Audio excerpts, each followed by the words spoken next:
Nanlugadan ang duwang soldados, duwang pulis sarong minor de edad sa magkasunod na pag-atake kan mga miyembros kan communist terrorist group gamit ang pinagbabawal na anti-personnel mines sa probinsya nin Masbate kasud Marso 22 sa taon na presente.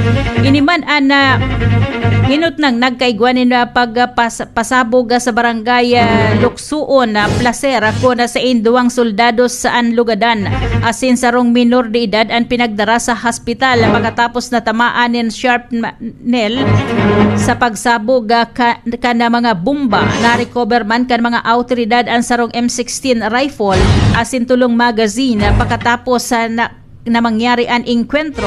Kasunod kani duwang pulisman na lugadan sa barangay Gaid sa Banwaan kan Dimasalang pagkatapos na pasabugan na kan teroristang grupo. Pulis na nangyari sobrang naapektaran ang mga paratukdo siringman mga estudyante magin ang mga residente sa nasambitan ng mga lugar. Sigon kay Major General Adonis sa Bahaw, Commander kan 9th Infantry Spear Division kan Pwersa Armada kan Pilipinas siringman Joint Task Force sa Bicolandia. Bakong makatarungan ana pinaggigibo ka na communist terrorist group pahuli taday sindang pinagpipili na lugar sa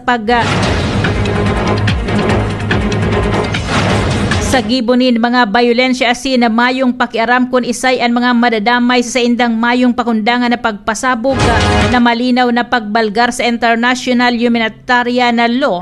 Pinagramduman na publiko na mas maging malikay asin na maging vigilante sa kapalibutan na asin na tulos na magpaabot nin sumbong sa mga autoridad kung mga may naoobserbara na mga dudang hiro sa indang lugar. Ay, ano po baga, may pigpaluwas na statement ang Department of Education na minakon dinar kan tupong nangyari duman sa Masbate ka nagtalikod na alas hapon. Tapos kuyan po ni si mga kaakian nagkrear ni nakahandalan sa mga kaakian sa mga paratokdo siringman duman sa mga residente mismo kay ang Department of Education pigkukundinar po ang nangyari duman sa Masbate. Nangunyan nga ni may mga eskwelahan na mayo pong laog sa klase. May mga nagkakapiraman na igwanin klase itong mga nasa hararayong lugar na di ba kung apektado kadto pong nangyaring inkwentro kasudma. Barreta Express.